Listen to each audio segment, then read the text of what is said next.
in the world is a critic. Everyone has something to say about our work. They think they know the ins and outs of what happens behind closed doors in our classrooms and in our buildings. And of course, they're all excited to help us do it a little better and share their opinions. But I'm hoping today to give you guys just a little inspiration, some motivation, and to remind you of your why. And also, I just want to take time to say thank you for what you're already doing for kids each day in your building. So I'll give you a little bit of background. My name is Kelly Hoggard, and I have been teaching here in Virginia, just a little bit north of you guys, right here on the border, actually, for 17 years. I started as a preschool special education teacher, and I have transitioned through first grade, kindergarten, first grade. I've been a gifted specialist, and I am currently an instructional technology specialist. I have 2 children of my own, a 6th grader and a 2nd grader. So virtual learning has been interesting. I'm relearning 6th grade advanced math, which is quite interesting. But a little tidbit about myself is that my husband and I actually just purchased 10 acres of land in North Carolina this year. So we're excited to be building a house, and hopefully with everything going on, it will finish this spring. And I host a weekly Twitter chat that I have been moderating for about 3.5 years now.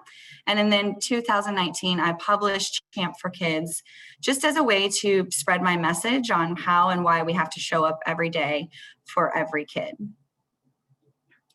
So a little bit about where it all began. I am one of those, when I grow up, I'm going to be a teachers. I have known since the 3rd grade that I was going to be a teacher.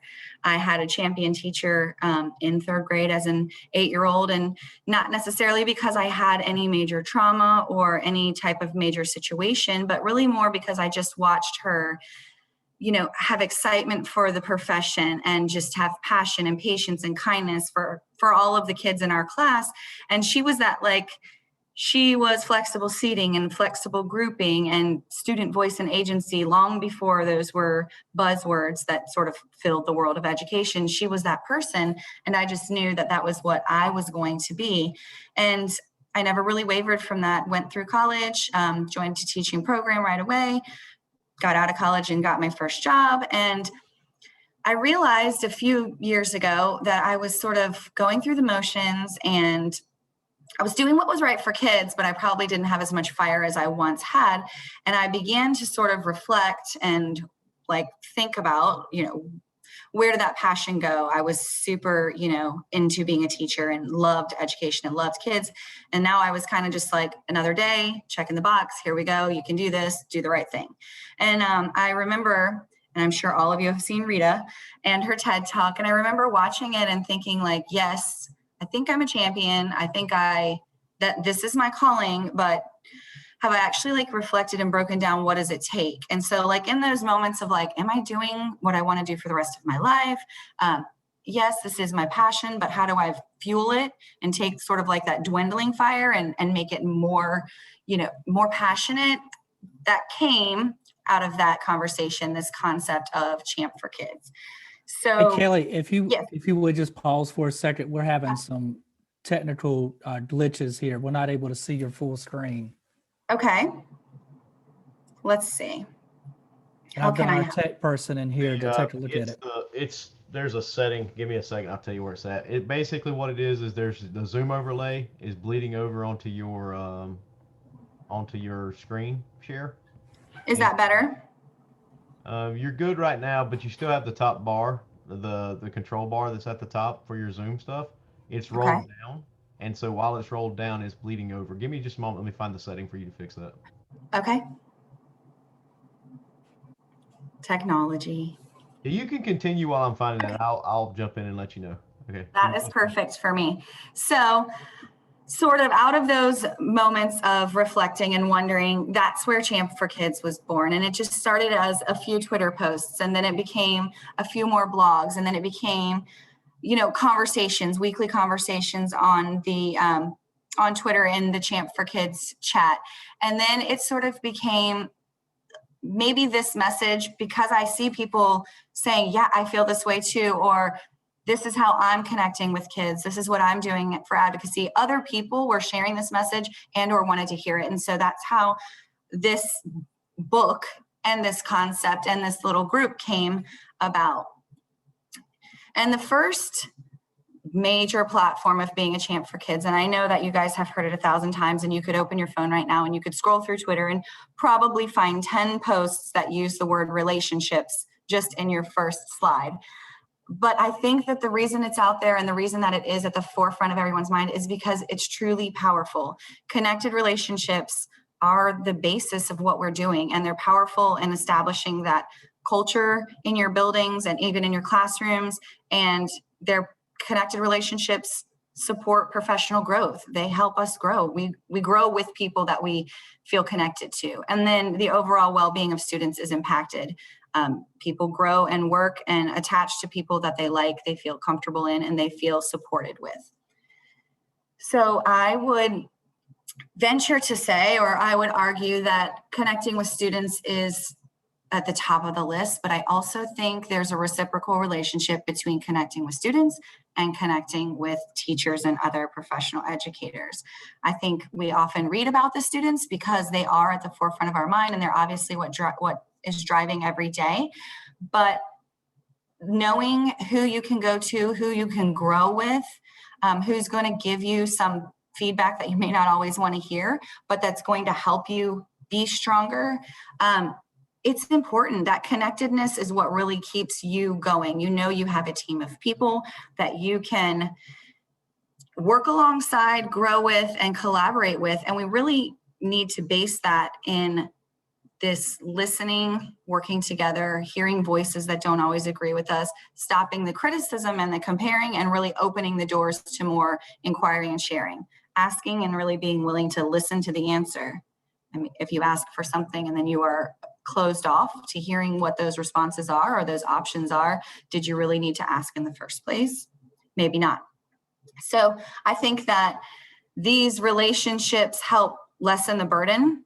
They help us, you know, sort of find out what our niche is and respect the niche of other people. Connecting with teachers, I know I don't know it all. You just can't. But I know that I have a team of people in my building that I can trust and I can ask questions of, and I can really feel that I trust them enough to take whatever they give me and say, okay, yeah, that sounds like definitely something I can work with. I have a trusted group in my professional learning network online. Social media right now, it's quite an adventure, but I will tell you that I have an educator team on Twitter, and I only use my Twitter for education and for professional platform. But I can go to those people and I can connect with them. I can ask questions of them. I don't have to know it all because somebody in my group knows probably what I need to know. And so leaning into those people and connecting is a really powerful way for us to grow and stay passionate and become champs or remain champs for kids and for the profession. And of course, I'm really, really big on this.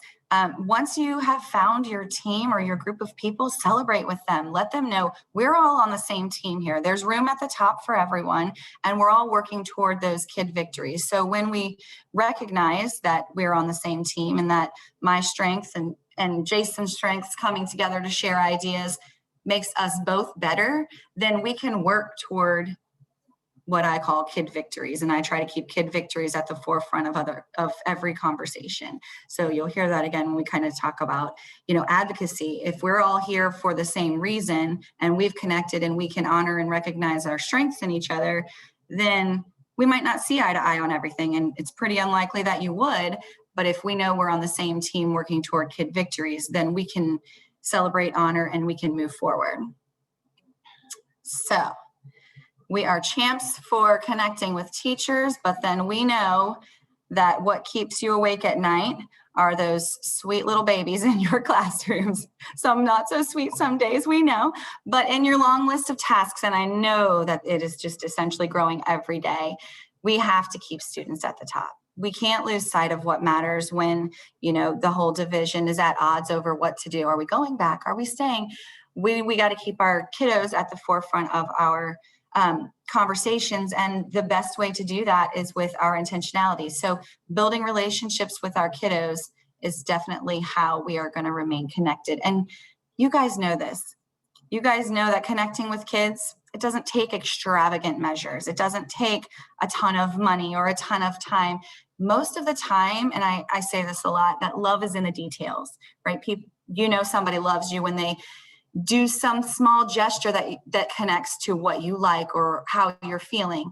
Take that minute, listen to that story. If you can pop by that ball game, I know that's a different world right now, but in the grand scheme of things, these small acts begin to build a foundation of connection. I had a kid who was starting a YouTube channel, and he had mentioned one day, like, I just don't get any likes and I don't get any comments, and I've been working hard to build content, that's their language. And I popped in. It wasn't, I don't care about building in Minecraft so much, but you know what? I watched the content and I left a feedback, and you better believe that he saw that comment, and it just opened a little door to a little conversation. And that's all it takes. Love is in the details. Kids recognize that we're connected with them when we do that little detail. And here are just a few little snapshots. And these are some of my guys along the way that I've worked with. And these were not easy guys. And these parents and I didn't always have easy conversations, but I had established connections with the student. And also I established real meaningful connections from the get-go with the families. And I highlighted the things that their kids did well all throughout the year, but I also had to call and have some of those uncomfortable conversations. And so when you see, and some of these comments were in the moment, and some of these were significantly later. So my little guy at the bottom there, who's 14 now, I had him as a kindergartner, so as a 5-year-old. And my Jason at the top, I had him as a kindergartner and a first grader, actually, because he ended up looping with me. And he was a tricky little guy, but we had constant open communication. His parents knew that I was on Team Jason, and we were there for kid victories. And whatever he was going to bring to the table for that day, I was going to meet him at the table, and we had that open relationship. And I think that when you do build those relationships in those small moments and in those small connections with kids and families, they know that you're there and you're on their team. And here are just a couple these little ladies at the bottom here, they grew up to be the ladies here at the top, and I still connect with them. Their families still keep in touch. And I think it shows that when we do, and it wasn't anything like extravagant. I wasn't doing anything way out of my way. But I was working to make sure that Sophia's family knew that I was invested in Sophia, and Jasmine's family knew I was invested in Jasmine. And each of these kiddos I had a connection to. And then moving forward, once you're my kid, you're always my kid. So I kept in touch with them and just checked in. And I think that when we do that, we form those lifelong relationships, and it becomes easier. So when it just becomes a part of your normal routine, it becomes so easy to just keep doing it and looking for opportunities to connect with kids. So the H, as we move along, the H in Champ for Kids is hopeful. And I think that building hope into the classroom isn't something that we necessarily have ever taught about or talked about. It definitely wasn't something that in college they were like, let's talk about what a hopeful classroom would look like. We just didn't do that. But I do think when you are purposeful and intentional about establishing this culture or tone of a hopeful classroom, you sort of spin the world for some of your kids. So when you think about what your kids bring to school and all the baggage that they have, they may not have anybody at home telling them that they believe in them, or they may have somebody who's kind of in passing giving them that lip service, or that, I call it sugar speech, because it's like, it sounds really sweet, but it's like empty calories, right? It's sweet, but it's empty. And that's not really what setting the tone or the culture for hope is. For me, it's about establishing a place where kids know that you believe in them, but they know you believe in them because you support your I believe in you statement with because. I believe in you to be able to do X, Y, and Z because I have seen you do this before. And really establishing that I know that Hassan here, he didn't want to do the tasks his teacher gave him. He wasn't connected to his teacher. We formed a bond over enrichment because he was in a class where he was kind of like, bored essentially and becoming a behavior problem. And I pulled him and began putting him in an enrichment group, and he was challenged. And at first, of course, he kind of sat there and was like, yeah, I'm not doing this work. And I kept building upon, I know you can do this because in our last meeting, you shared this. You made these cultural connections to the story that no one else in the team made. So you saw something different than the other people, which sets me up to believe that you can do the next task because we're building on those skills. And the more we really laid that out in front of him, we believe in you, because the more he began to believe in himself and the more he began to step up to the plate and actually do the work that we knew he could do. And we set those high expectations in front of him. And then instead of balking at them, despite being able to do them, he rose to the occasion. And so I think that a lot of times when we're looking at how can we really build up some of our kids who may appear to be behavior problems or may balk at the work that we put in front of them, maybe they don't know that we believe in them to be able to do the work. Maybe we haven't established the reason that we believe in them, or maybe we've given them lip service, but we haven't followed it up with that. You can do this because, and then fill in the blank. What have they specifically done in the past that lets you know they're ready to go and they can rise to the occasion? Because I am very, very passionate about the power of setting high expectations. Having been in a range of positions from special education up to gifted education, I have seen kids who will score on a COGAT through the roof and will have mediocre performance in the classroom, and they'll submit, just whatever gets by. And I have seen some average students who they would do okay on those type of cognitive abilities tests, and they are plugging along, but when given the chance, they have astounding performance and they outshine some of our kids who you say, but this kid could score on this type of test way up here. And having been a gifted resource teacher, I saw it all the time. And I would say when we would collaborate with teachers about kids like this, and they would call them, gifted underachievement. And I said, what are we putting in front of them? Because if we're setting work that says, this is mediocre work, this is using a half of your potential to complete the work, then they're only going to give you half of their potential. The difference in the work in front of them will sort of solidify the difference in the work they give you back. And so I feel like when we set those expectations, set the bar high. All of our kids can reach that bar. And it also shows them that, we believe in you. Here is a piece of work that's going to be difficult. I'm going to be here with you to support you doing this work. But I know for sure that you can do this work. You are ready to do this work. It's a powerful thing. We see kids over and over again, and we hear these stories where we've made the connection. We've established this belief.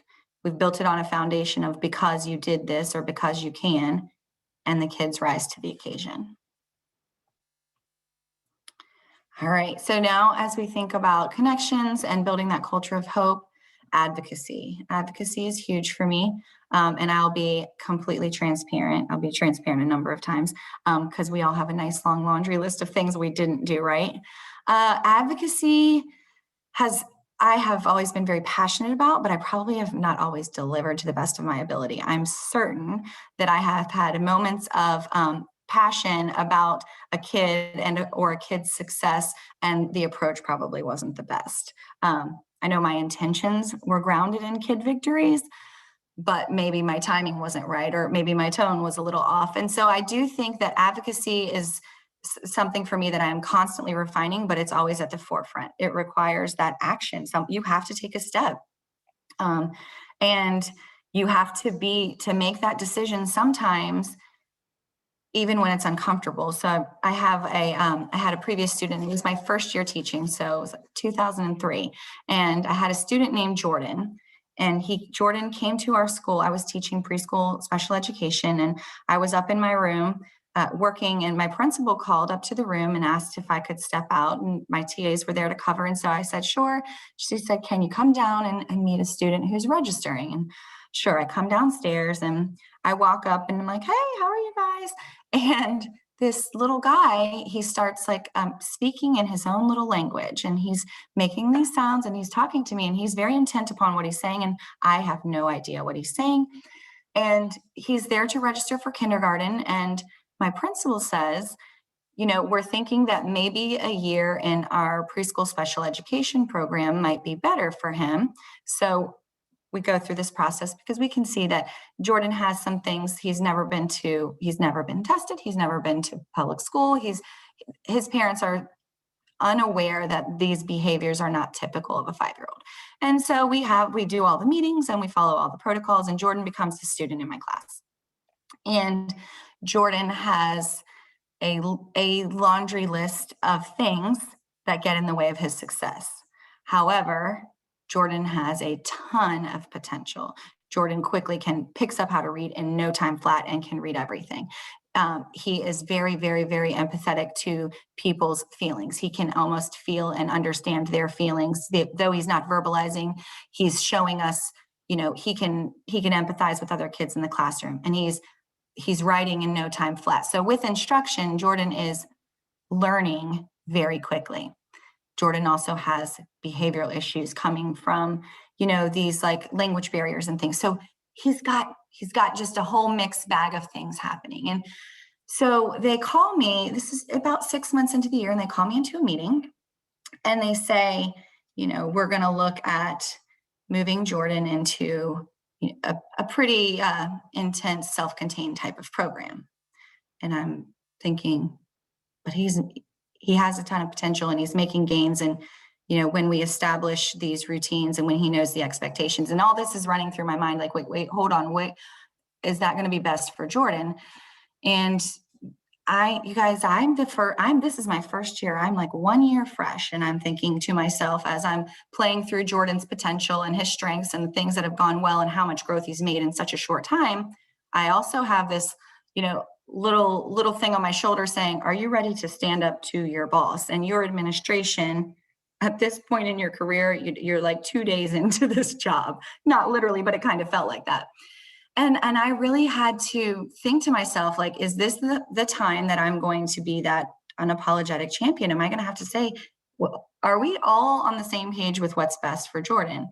And I did stand up and I did say, hold on.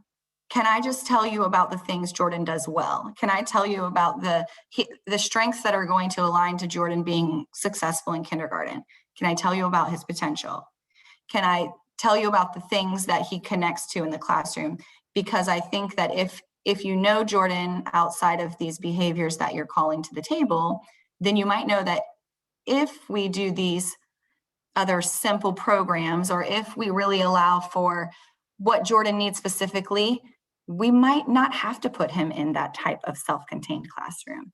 And the conversation was intense. And I, of course, was sweating. I was nervous. I was thinking, oh, what am I doing? Am I going to be on that list forever now? Am I going to be the teacher that they're like, oh, she's that one?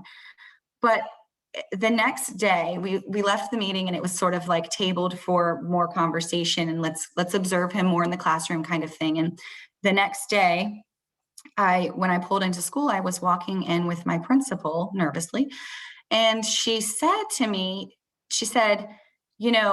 I'm surprised that you felt confident enough to call the team to the table, per se. And I said, that was never my intent to be disrespectful. I said, I just want to make sure that everybody at the table who's not really worked with Jordan, obviously, really could see a full picture. And she said to me, in my first year of teaching, and I've carried it ever since, never be afraid to advocate for what's right for a kid.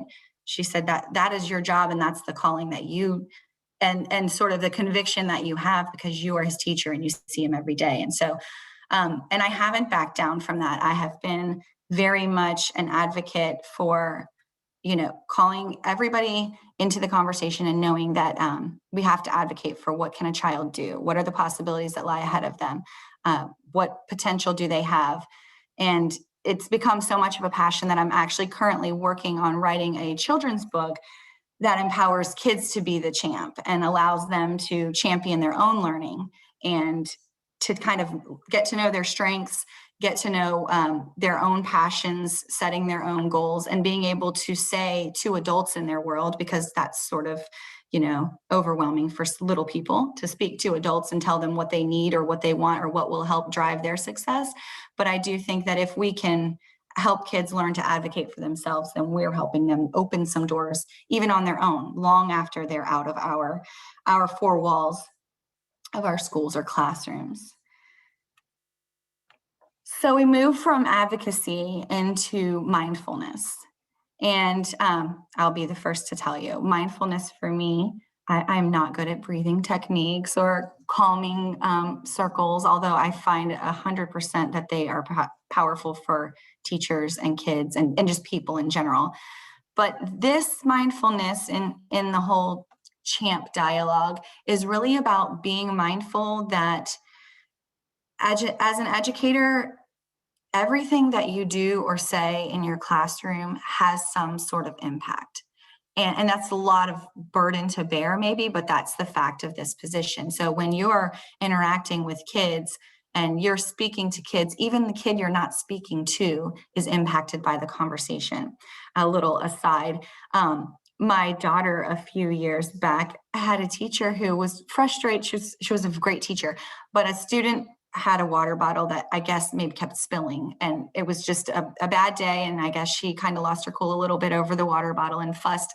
And the next day I had said to my daughter, don't forget to get your water bottle for the classroom. And she said, Mom, I'm never bringing water to school again. And I was like, what? Why wouldn't you bring your water bottle? And she said, Sean spilled his water bottle twice yesterday, and my teacher, insert her name here, got really, really frustrated and raised her voice at him. And her teacher was a delightful person. But in that moment, her teacher didn't realize the impact that her words had. She was frustrated at the water bottle. And now my child, who's a very highly sensitive child to begin with, but doesn't want to bring water to school because she's nervous, she's going to be on the other end of that frustration. And, I explained to her, sometimes people get frustrated, and we talked through it, and eventually we worked through it. But it was interesting to me because I hadn't thought about that, about how many times we're speaking to another kid and, Johnny next door here sitting at his desk, busy working, who we think isn't even listening, is impacted by the words or the tone or whatever the case may be. So being mindful that your kids are coming with baggage. We're carrying our own baggage every day. We're all going through something. So giving a little bit of grace and just recognizing that you may not even know, the kid may not be willing to open up, or the family may not be willing to open up to what's going on. And you'll see that there's something there, and that frustration may creep in, but just reminding yourself to be mindful that everyone is going through something. So granting that grace, or watching your tone, or stopping to think about how what you're presenting or saying really is going to have that impact on the kids in your class. And knowing that everyone can be successful. We talked about it already before, that there is power in belief, and knowing that while it may not be the success that the Department of Ed puts on a piece of paper that they want to see, all kids have potential to be successful. So if we are recognizing that in every kid that we interact with, then we know there is something that we can do or we can provide for them that they can continue to grow. And I think this mindfulness is just, do we have these thoughts kind of on the table as we're going through our day? It's not necessarily the type of mindfulness that we often talk about with this stopping and breathing, but it is part of that being present. And mindfulness is about being present, and being present with how we're interacting with kids, and recognizing that everybody deserves a second chance. So we definitely have this idea that everyone's going to have a bad day. I mean, you do, I do, we all do. And wiping the slate clean for students and having this fresh faces and new graces. When we meet kids at the door with, boy, yesterday was a doozy. I sure hope you don't do X, Y, and Z again today. You just opened the door for today to be a mirror image of yesterday. I think that it is important that we really, when we say we're going to give kids a second chance, and when we say we're going to give kids a clean slate, that we actually do that. That we say, I know, you know in your mind that yesterday was tough, but today is a new day, and we're going to move forward. You don't have to talk about yesterday every single day. Otherwise, it's going to be like Groundhog Day, and you're going to keep having yesterdays over and over again. But when kids know that they're going to walk into a space that you're allowing them to sort of transform into a new person today, they're going to rise to that occasion. And then finally, we have the P in CHAMP. And the P is that passion that drives you specifically. And a lot of times, passion can be scary because it takes us into some of the places where my husband is a football coach, and their MO is a lot of like, let's get comfortable being uncomfortable. You know what I mean? And so he says that to his players, and I kind of say that to myself. And when I'm talking to teachers, we talk about that because there are a lot of things in education that don't always feel comfortable. But if that's what needs to be done, it might be the place and the time that we have to push ourselves out of our comfort zone. Because for me, student success or kid victories will always supersede my personal level of comfort. If I need to go out of where I'm comfortable in order for a kid to succeed, that's where I will be. And that's where I think we all want to be. That's what we're all working to do. We all want to see what is it going to take, and maybe for each of us, that's something different. I truly believe that education is such an amazing thing, and the field of education is so interesting and amazing because every one of us has a different passion. So therefore, when we go back to those teacher connections, we're all bringing different things to the table. For me, one of my strong passions is this concept of really being globally connected for kids and aware of like multicultural practices and pedagogy that includes tons of creative problem solving. And those words don't live in the standard. You know, when you print off your standards and you say, okay, this is what I have to teach, nowhere in there does it include, you know, global connections or multicultural awareness or creative problem solving. Those things don't just stand out to us, but that's a passion for me. And so I think for each of us, when we bring our passions to the table and we're sitting down to collaborate, the work is better. It's more meaningful for kids because I'm saying, let's include this because I know kids will connect to it. And, you know, my partner collaborator is saying, yeah, and I really think that we can look at a rich piece of literature over this superficial piece of literature that they're offering. And somebody else is saying, don't forget to do this because we need to ensure that we're looking out for this type of student, whatever your passion may be. When you come to that table, the table is better as a result of it. And so I think that we have to identify our passions and we have to know and pursue them without regard to our own comfort level. And I'll tell you a funny story. Well, I say funny just because in the moment it was very uncomfortable. But looking back now, the growth that came out of it, I'm proud of this moment for all of the people involved. And so a few years ago, I transitioned from the classroom into a specialist role, and I became a coach at a new school. And so it was my first year in a new school, in a new role. I didn't new administration, all new students, and all new teachers. And we were in a literacy collaboration, and we were talking through what fourth grade. It was a fourth grade group. We were kind of talking through what was going to come next for the team, and we're sitting around the table, and I had proposed doing a Langston Hughes sort of deep dive, and the kids had read a short story called Thank You Ma'am by Langston Hughes, and they had really enjoyed it, and they had great questions and they had great conversation afterwards, and we did these shared inquiry discussions, and the kids were all about it. So I said, this would be really cool. Let's do a deep dive into Langston Hughes and the Harlem Renaissance. And, you know, I'm like just spouting off all these cool things that I think the kids could learn, and like cool literature we could do, poetry. And one of the teachers she was sitting there and she was kind of quiet. And I said, what are your thoughts? And she said, well, I've done this unit before with an article on Aaron Carter, and it went really well. And I think that that's where I feel more comfortable. And so I thought, I mean, and at this time, guys, Aaron Carter was like right in rehab, and like it was a lot. I'm like, I said, so I don't understand, because I don't think that the kids are going to connect to Aaron Carter. Do they even know who Aaron Carter is? This is like a boy band guy of the past kind of thing, you know? And she said, well, do they even know who Langston Hughes is? Touche. Okay. I said, well, I don't know that they know yet, but if I'm going to decide between the two and the impact that they are having on communities, cultures, you know, literature, so on and so forth, I said, I'm kind of leaning toward Langston Hughes. And we had a little bit more conversation, and other teachers kind of chimed in. Well, this is what we've done in the past. We already have the graphic organizer. It's just a little bit easier if we do this Aaron Carter article. And then finally, we got to the root of the problem. And the problem was that they just weren't comfortable having conversations with kids about race, because some of those poems and things, they had some uncomfortable lines in them. And I said, okay, so right now in this moment, we're going to give kids subpar, if we're being honest with ourselves, work, because we're not comfortable reading a certain type of poetry. We're not comfortable digging in to a certain genre or a certain time period or having conversations with kids. And I said, so we're willing to give them less valuable instruction so that we can remain comfortable.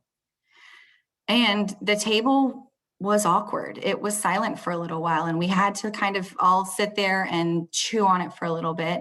And then I kind of broke the silence with this: I'm going to support you, because that's what we would do with kids. If kids are uncomfortable, we would say, okay, how can I help you? How can I support you?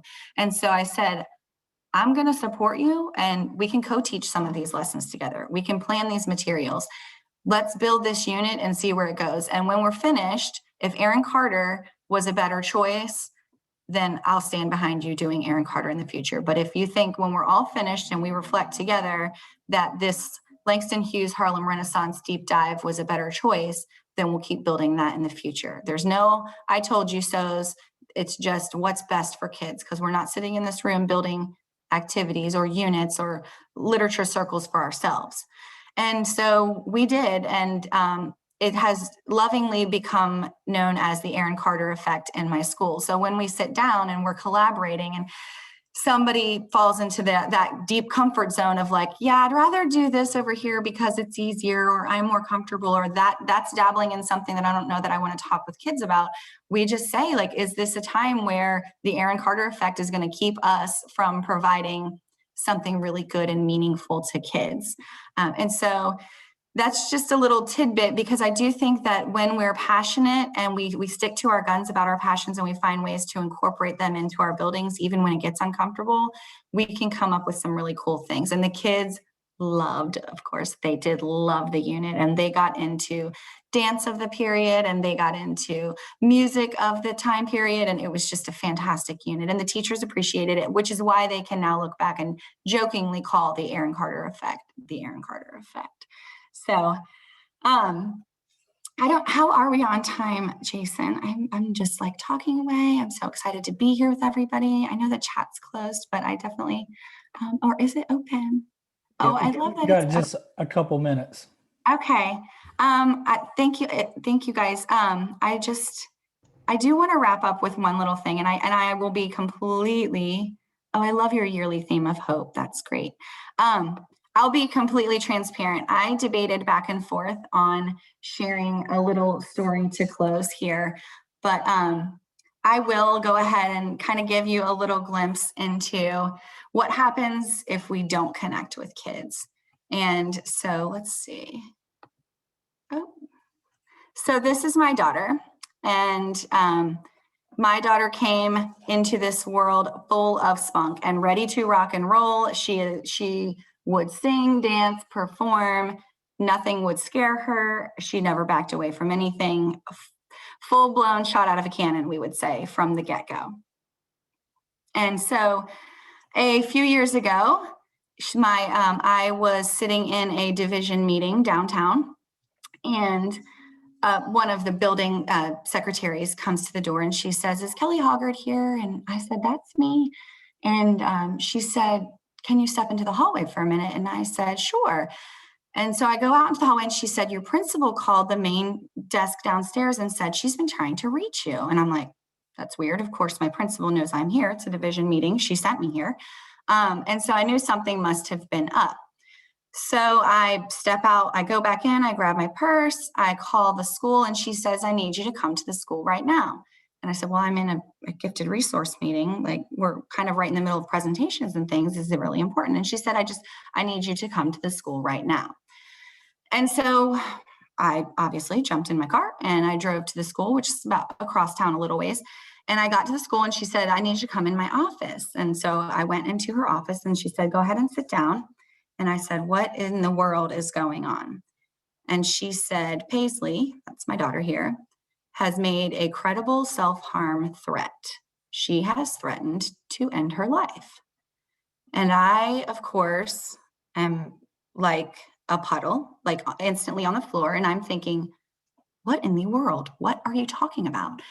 My child's the only kid in our entire school named Paisley. So obviously I know that she's talking about her, but I'm thinking like, not my Paisley. And so we go through this paperwork because there's all kinds of paperwork you have to do. And I'm sitting there, I'm obviously crying. They call, my husband is called, he comes up to the school, we get our daughter, we actually have to take her to like the local hospital, and we get there and we're talking to the therapist, and she begins to say, you know, just all year, this was like in January of her 4th grade year, and she says, I just have felt like I'm isolated all day at school every day. She's not told us this, and she's saying, I have no connection to my teacher or my classmates. We don't really ever work together or get time to talk. It's just like all day, every day, we just go through the motions. And we just kind of like have to be working. And we're just working and working and checking off the box. And I don't feel like I belong. And I don't feel like they would really ever care if I was there or not. And instantly I just thought to myself, like, this is not just a school thing, obviously, but how along the way have I missed that she's not feeling connected? How along the way? And it was really a scary moment for me. And it really solidified that these connections in school and having a place, because our kids in our classroom are with us sometimes longer than they are with their own parents. And to know that she felt like for 8 hours out of her day, nobody cared if she was there or not, really broke my heart. And it made me realize how important this message is. And, you know, she's doing wonderfully now, and she's doing fabulous in school, but we went through a really rocky period where I realized, you know, we would talk to her doctors and we would say, you know, like, I didn't even know. At home, she's fine and she's acting like everything's okay. She never told us she felt this way all day long. And they would say, you know, well, she's probably putting on a little facade or that kind of thing. And she hadn't even felt comfortable telling us because she didn't know what to do. She didn't know what to do with those feelings, and she didn't know what to do with, you know, dreading being in a place for 8 hours a day. And so while I know that not every situation is going to be like that, and I know that she's doing wonderfully now, there are going to be kids in your class that are looking for some kind of connection, or to know that they matter and that you're a champion for them, even if they're not the most difficult kid in the class, even if they don't have a ton of learning issues, or even if they don't have a trauma that they bring to the table. Every kid is looking to connect to you and feel like they belong and know that you believe in them and feel advocated for. Even that quiet kid who turns all their work in and does the right thing, they're looking for that connection as well. So I thank everybody for being here. I'm going to stop sharing my screen and just join the conversation. I'm happy to answer any questions. I know we only have like a few minutes, but I'm so thankful for the opportunity to kind of chime in. And I'm excited to be a North Carolinian in a few months and join the ranks. But if there's anything, I will check in the chat, but I don't think we have anything. Oh, thank you so much. I will please, follow on Twitter if you guys on Tuesday nights. Jason is always a big fan and always joining and sharing so many awesome things from his division on Champ for Kids. It's on Tuesday nights at 8, and I'm so excited to meet some of you there. And I appreciate everyone. Thank you for your time on a Saturday. Thank you so much, Kelly, for joining us. And I can tell the group that Kelly is truly a champ for kids, and she's a living testament of what her book's about. So check out her book and her chat. I would encourage the group to now go to the evaluations, and we've got some prizes to give out as well. So I thank everybody for attending, and we'll see you back in the other sessions. Thank you, Kelly. Thank you.